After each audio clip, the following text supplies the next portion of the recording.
Ever since the General Motors Truck Corporation was incorporated in 1911, it specialised in vehicles that were more rugged than your average motor car. It specialised in, well, trucks specifically. It built buses for the longest time as well. And then when the era of the pickup truck came along, it delved right into those as well.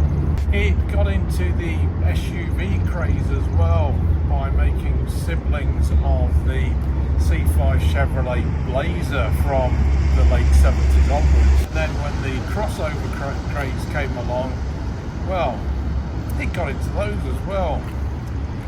The GMC Terrain went into production back in 2008, and it was a sister car to the Chevrolet Equinox. The Terrain itself has just launched in its third generation guise, which is what I've got here. Again, it still shares its underpinnings and drivetrains with the Chevrolet Equinox. Now, the new Equinox debuted last year, and the Terrain has taken a little time to follow. Now, at first glance, this third generation car looks practically identical to the second generation model. However, the car is larger, especially in width. It's 3 inches wider than the old model. It's a slightly bit taller as well, and about the same length, maybe just a fraction of an inch. It's also 150 pounds heavier. So I'm very curious to see how this Terrain stacks up compared with the previous model. I'm Darren Walker, and this is Auto Atlantica. Now, this new car, like I say, looks almost identical to the old one. You really do have to sort of look and stop and stare to notice what the differences are. The front end treatment is very difficult to distinguish from the previous car, especially the facelifted versions of the previous car. But it's when you get round to the side and the back that it becomes a bit more obvious. You've got this sort of higher roof line and a very, very different rear window treatment.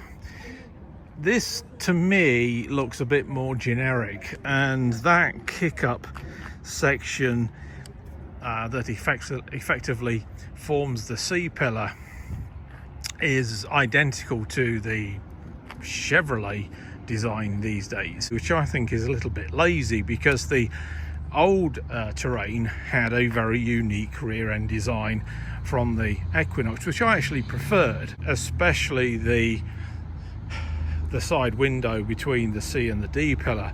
I thought was very, very attractive in the old model, whereas this looks rather generic. Now, you can see that ground clearance and also the clearance above the wheels, and this is the standard car. It lives up to the GMC philosophy of building rugged vehicles. These tyres look, you know, they don't look anything particularly special, but these wheels have a very chunky off-road look. You know, you're not going to curb those very easily. Then this model is only front-wheel drive.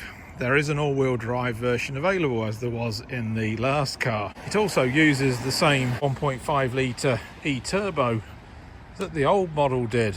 Now, the old SLE and SLT trims have gone. They've been replaced by this new base elevation trim, which pretty much combines the two old trim levels. What isn't standard, it's an option, is an automatic trunk release, which, to be honest with you, I think is a bit cheap. But anyway, speaking of trunks, with the back seats up, you've got a humongous amount of room in here, and it's a very, very boxy rear too, so there's a absolute hill of room. Now, I always sort of measure this by the amount of recycling bags I can get in here, and I can get 4 in here, which is tremendous. The car is unchanged pretty much, but you do get more rear legroom in this new one, and that's to be applauded. I really like the quality of these seats. You've got a mixture of fabrics here, and the headrests are particularly comfortable and supportive. So in this elevation trim, the rear passengers don't get much to play with. This new 2025 Terrain elevation, like I say, it's very much a mixture of the lower trim levels. It's missing some obvious stuff in here, like for instance the tailgate I've already pointed out. The seats are all manual. If you want electronic adjustment even for the driver, you're going to pay more. It does have a lot of standard tech.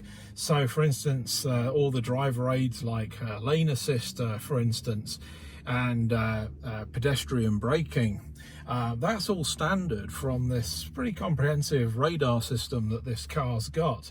It will even tell you where bicyclists are as you are overtaking them, as if you couldn't see them, but it's just an added safety feature. That's all standard.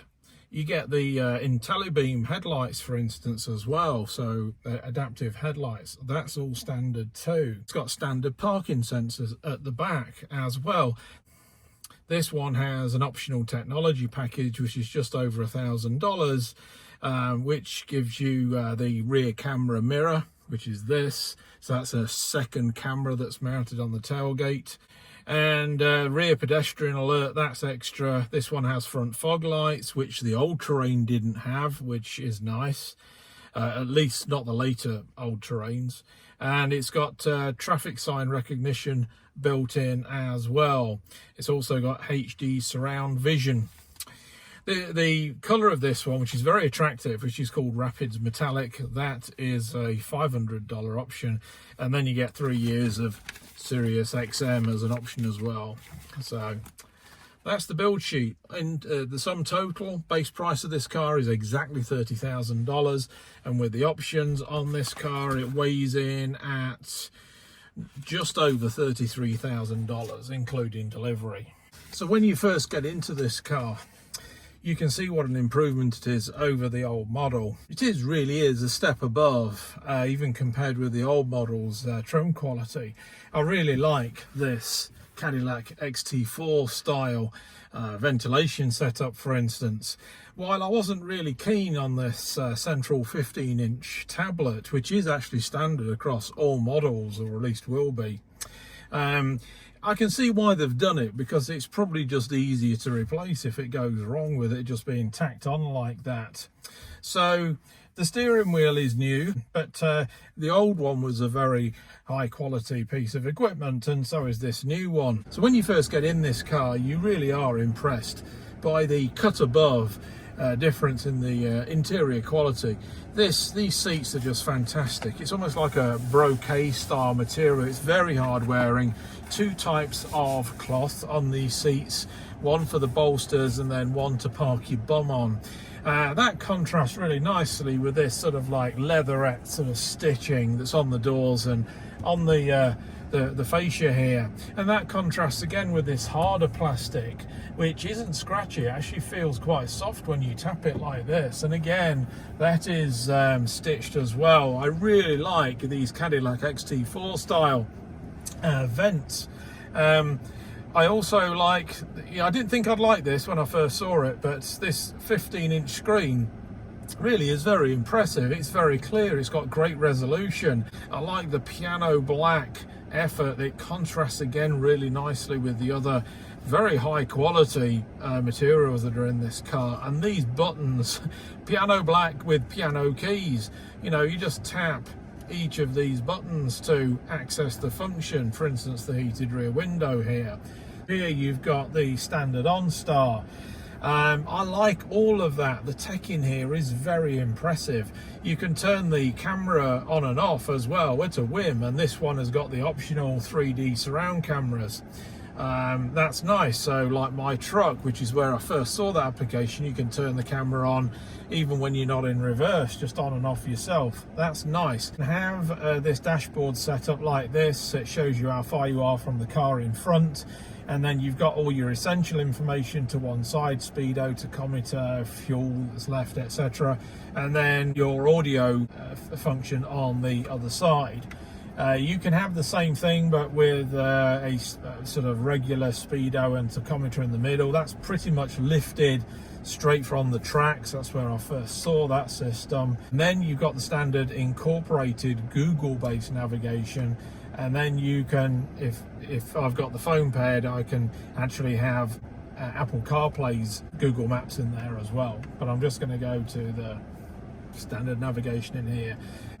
We've got some nice tactile buttons on here as well for the parking brake and various modes. This modes, oh, snow, it's for the drive modes. So you got normal and snow and ice. Even though it's just front wheel drive, we're going to keep it in normal, and a very nice graphic of the car there too.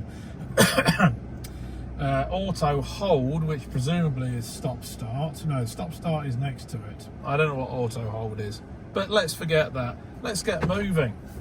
So, like I say, the one thing I don't like about this gearbox is that it will not let you move forward or reverse unless you've got your seatbelt on. Now, that's great if you're on the road and really what you would expect, but not when you just want to sort of shufty the cars around on the drive. That's very inconvenient and a total pain in the arse. The other thing I don't like, and it's the same on all the new GM products as well, is this other function here. It's got the indicators and the turn signals in there. It is completely counterintuitive to have both in there. And the wipers, they're on rocker switches. There's one for the front wipers and one for the rear. And it's fiddly. I don't like that at all. When I first encountered it in the newest Buick Envision, which we had before this car, and which I did not get a chance to film, I hated it. It's very fiddly. And I've seen it in the Chevrolet Equinox EV, the new Equinox, and of course this, which is basically the same car as the new Equinox underneath. When you get in the car, you are immediately impressed with how it rides and its power delivery. Now, granted, with this front-wheel drive car, it has a CVT gearbox, and I don't like CVTs as a rule. This one is pretty inoffensive, but if you go for the all-wheel drive model, you get the 8-speed automatic, and I'm very curious to see what that's like, because this 1.5 litre Ecotec 4 in the old terrain was very glitchy and hunting between second and third all the time. I didn't like it. The 2 litre turbo, which GM got rid of out of the terrain in favour of putting it in the Acadia in 2021, was a much better application, much suited to the old terrain. And the thing is with this one is that it's about 150 pounds heavier than the old model. A lot of that comes from the fact that it's 3 inches wider than the old model, and that is noticeable. The one thing I like about this car and the way that it drives is that it reminds me, with that extra ride height, very much of the Jeep Compass. But like all Jeeps, the Compass is very jiggly with its ride in low gears. This isn't, so that's a big improvement. But this is also quite a bit wider than the Compass is as well. The old Compass had similar dimensions to the old terrain. This is, like I say, it's just much wider. You know, in many ways, you feel like you're in a big cardboard box. But, you know, so far so good. I like the power delivery in this car an awful lot. It's very smooth. It feels very upmarket, and it feels like a much bigger car because of that extra width.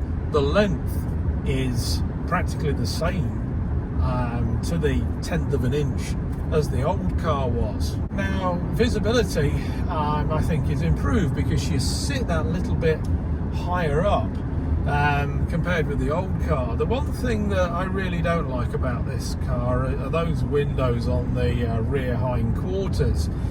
They do look very generic and almost identical to what is in the Equinox. At least with the old terrain, it had those sort of slitty rear side windows, which were quite unique in the marketplace, and it really made it look distinctive. Now, granted, they were that slitty that you could barely see out of them, but these, it's not exactly like, looking outside of Buckingham Palace either. It's, there's not a lot of difference. But I can see why they've gone with something that's a bit more conventional, because you can see out of these better. I haven't seen the options list on this car yet. Like I say, elevation is the only trim level offered on this new Terrain for 2025, and it replaces the old SLE and SLT trims.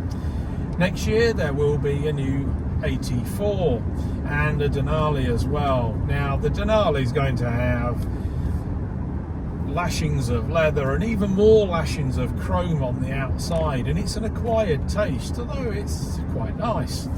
The AT4 though is what was my favourite of the old lineup, and I'm sure it will be with this one as well, because you get the chunkier off-road tyres with it, and you can also get more underbody protection with it as well. Everything else will be the same. Overall, this car is better than I was expecting it to be. When I first saw it at the Cleveland Auto Show, I really wasn't keen on how all this looked. But it just goes to show you that looks aren't the whole story. I still don't like how it looks that much. I don't like tacked-on style tablets. But like I say, I can see why they've done it.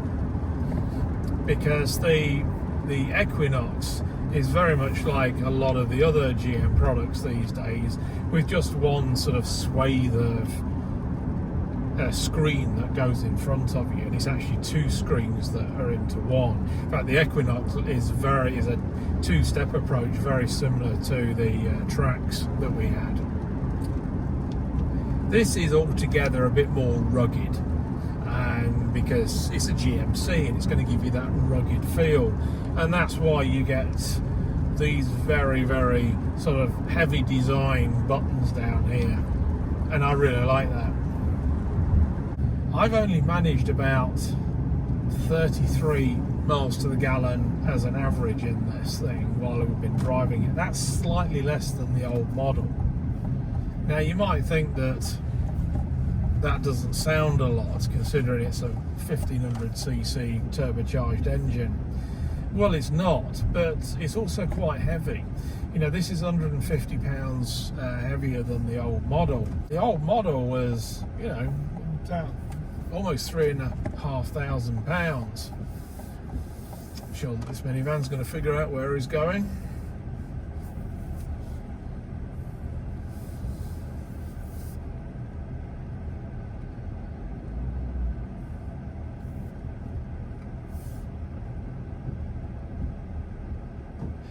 Incredible.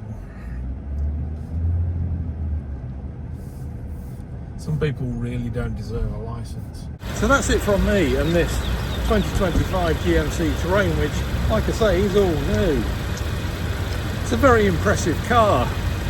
It's a bit of a mixed bag for me, but on the whole I really like it. The best thing for me about it is the fact that you get these fantastic chunky looks and this enormity of space inside for, you know, BMW Mini money. Overall, it's an attractive package, and I think that this will propel GMC's success with this car even further. I'm Darren, and this is Auto Atlantica.